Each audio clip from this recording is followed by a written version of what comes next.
feel like to be part of the MCU? What did it feel like when you put your costume on for the first time?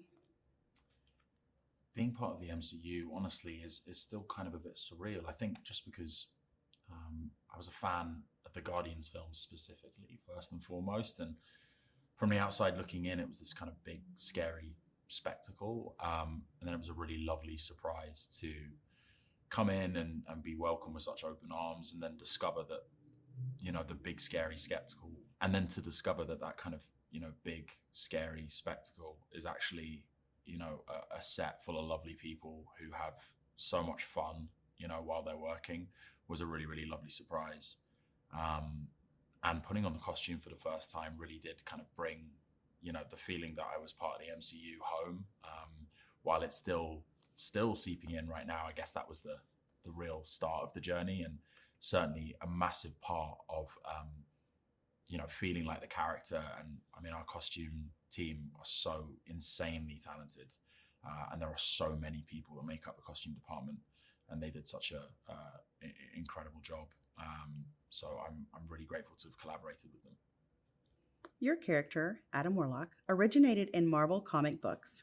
Did you research him in the comics, and what kind of discussions did you have with James Gunn about your character? I was really fortunate when it came to playing Adam Warlock that obviously the character is sort of pre-established, and given that he appears in the comics, there is kind of immediate sort of research material available to you. Of course, he's teased in the second movie, but the fact that he first appears, I think I don't know what edition it is, but my agent was kind enough to get me a first edition of an Adam Warlock comic, so I have that in my house somewhere.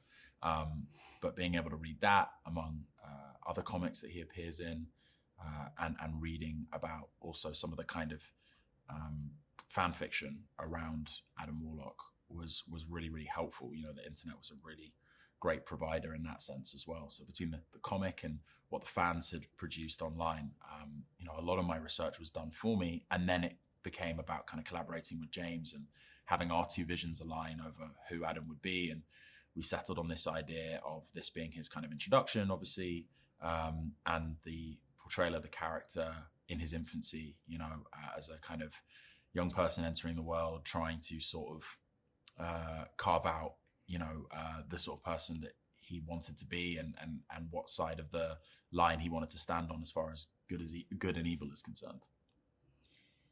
As you touched on, Adam Warlock is more like a child than an adult. As an actor, how did you approach bringing a childlike quality to him, and what was the most challenging aspect of that?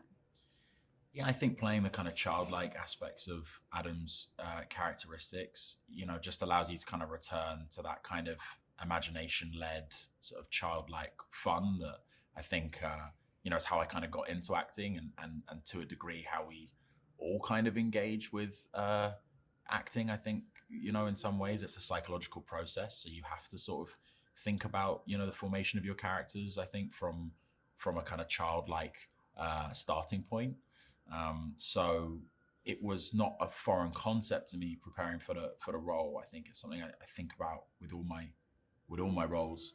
But playing the childlike qualities of Adam was fun. I think that's where a lot of the humor lied. And then I think it was about trying to manage, in a relatively short period of time, a kind of maturity arc, even in the context of this first movie, where, through his contact with various people and through various experiences in the film, he matures over time.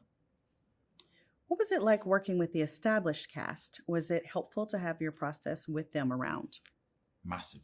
I mean, invaluable, honestly, to have people as experienced as the, Guardians Legacy cast are, offering you advice and, helping you out, and being able to speak to, really particular things about what it's like to shoot movies of this nature was huge for me as a young actor coming in and being the new guy. I really, really lent on them. Chris, especially from day one, was so supportive, and was in every sense a leader and a role model on set. So I was really grateful for him in particular. But everyone was fantastic to me, honestly, and they really kind of made me feel part of the group while we were shooting. How did the practical sets inform your acting? I don't know if I've ever been on a film with more impressive practical sets than this. Just amazing. I think the assumption is that there's a lot of green screen. You're doing kind of virtually everything against a blue screen or a green screen. And I got to say, it's wild to be in scenes of this nature and have sometimes 90% of the world around you kind of practically there, physically there. And the way the camera team kind of embed themselves into that set and kind of sort of blend in, you can really immerse yourself in those worlds. And our art department are just nuts talented. It really blew my mind, and it's kind of hard to not sort of have it take you out, at least initially, because you're kind of marveling at how incredible each set is, but you've got to switch off. I guess in Adam Warlock's world, it's like it's the bathroom or it's the kitchen or it's the don't stare at it all in wonderment, but it eventually becomes something that just helps you lose yourself in any given scene and feel more like the character. And every department are kind of pulling to try and achieve the same goal, and it makes my job in the acting department much easier. And what was it like to work with director James Gunn? So amazing. I mean, he's so talented in so many ways. I think James, as a writer, a director, a producer, he's kind of unlike anyone I've come across. Don't think I've ever seen anyone with such a kind of realized and confident vision of what they want, in advance of trying to kind of execute it. He storyboards the whole movie well before we get to set. He's got the playlist, the soundtrack, I should say, sorted before, maybe even the script is fully finalized. His process makes for, I think, not just a really, really sort of successful outcome, but a really fun experience too. And he surrounds himself with really wonderful people. It's a prime example of the fact that you can make a movie on a certain scale under a certain amount of pressure at a certain level without compromising on the experience for the people who you're working with and the well-being of those people. I think he really cares about people having a good time and people being taken care of in the process, and that shouldn't be overlooked. I think that's a really valuable quality that he brings to his movies. What can audiences look forward to when they see this film? I think audiences can probably look forward to one of the most kind of balanced films in the Marvel universe that I've seen, as far as its blend of kind of, sentimentality and I suppose just pathos and emotion with comedy.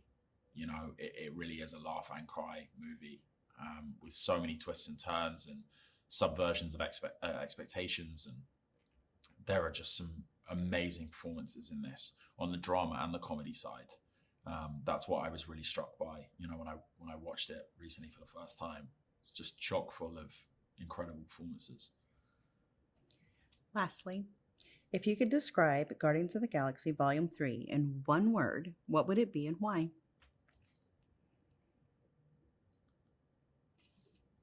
I think if I had to describe Guardians of the Galaxy Volume 3 in one word, it would be climactic. It really does feel like the perfect kind of crescendo to what has been, a 10-year journey, over a 10-year journey for, James and the original cast. And it's a wonderful send-off to some characters and a brilliant tribute to, I think, the unique qualities of this really zany, weird, and heartfelt, trilogy of films. It's kind of the perfect last note.